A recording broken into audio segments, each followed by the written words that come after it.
Assalamualaikum warahmatullahi wabarakatuh. Alhamdulillahilladzi qawluhu durrah la yumkinu an tushtara minal amwali bil kathra. Wassalatu wassalamu ala rasulillahi dzi khisalin atira wa ala alihi wa sahbihil barara.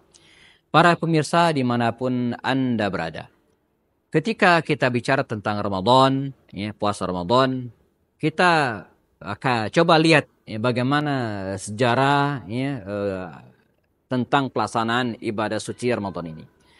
Kalau kita baca sirat Nabawiyah, sejarah hidup Rasulullah SAW, kita ketahui bahwasanya perintah untuk melaksanakan shaum Ramadan ini tidak sejak awal.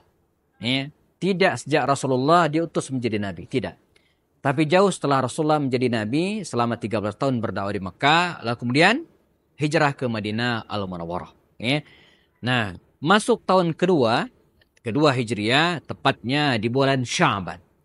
Sekitar 2 pekan sebelum berakhir bulan Sya'ban atau tanggal 20 sekian dikisahkan turunlah perintah Allah Subhanahu wa taala kepada nabinya dan kepada kita semua untuk melaksanakan shaum Ramadan. Ya ayyuhalladzina amanu kutiba alaikumus shiyam kama kutiba alal ladzina min qablikum la'allakum tattaqun.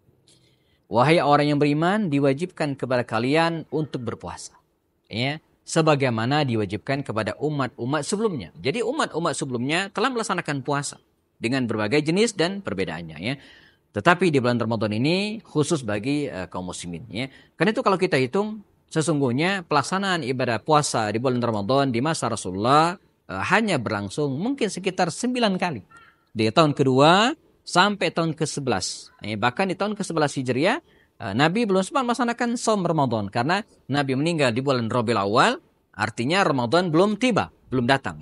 Jadi Nabi hanya bisa melaksanakan 9 kali di bulan Ramadan, di tahun kedua sampai tahun ke-10 Hijriah. Jadi kalau mau banyak-banyakan, mungkin banyakkan kita puasa Ramadan daripada Nabi. Tapi bukan masalah banyak atau tidak, tapi apakah ibadah kita diterima oleh Allah Subhanahu wa taala atau tidak. Nah, apa maknanya jarakumullah? Bahwa pelaksanaan ibadah shaum Ramadan ini memang bukan hal yang mudah. Penuh dengan ujian, berat, sangat berat. Apalagi bagi orang yang tidak terbiasa melaksanakannya. Menahan makan, menahan minum, di tengah pekerjaan kita yang seperti biasa misalnya. Pasti akan mengurus tenaga kita, mengurangi kekuatan fisik kita. Karena itu kewajiban atau perintah puasa Ramadan ini tidak sejak awal. Kapan? Ketika kaum muslimin sudah memiliki keimanan yang kuat. Makanya yang diseru oleh Allah Subhanahu wa taala untuk melaksanakan shaum Ramadan ini adalah orang-orang yang beriman. Ya ayyuhalladzina amanu, wahai orang-orang yang beriman. Bukan ya ayyuhal muslimun, wahai orang-orang yang Islam, tidak. Karena ketika seseorang mengucapkan syahadat berarti dia sudah muslim. Tapi apakah dia sudah beriman? Belum tentu. Jadi orang-orang yang betul-betul memiliki keimanan yang kuat. Dan ini sekaligus untuk menciptakan kita, melahirkan insan-insan yang derajatnya lebih tinggi dari itu. Jadi yang tadinya ya ayyuhalladzina amanu, wahai orang-orang yang beriman, dipanggil oleh Allah melaksanakan shaum Ramadan, lalu kemudian kita laksanakan, tujuannya apa? La'allakum tattaqun, agar kita menjadi orang-orang yang bertakwa. Dan orang-orang bertakwa adalah orang-orang yang derajatnya paling tinggi di sisi Allah SWT. Orang yang paling mulia di sisi Allah SWT. Inna akramakum indallahi atqakum.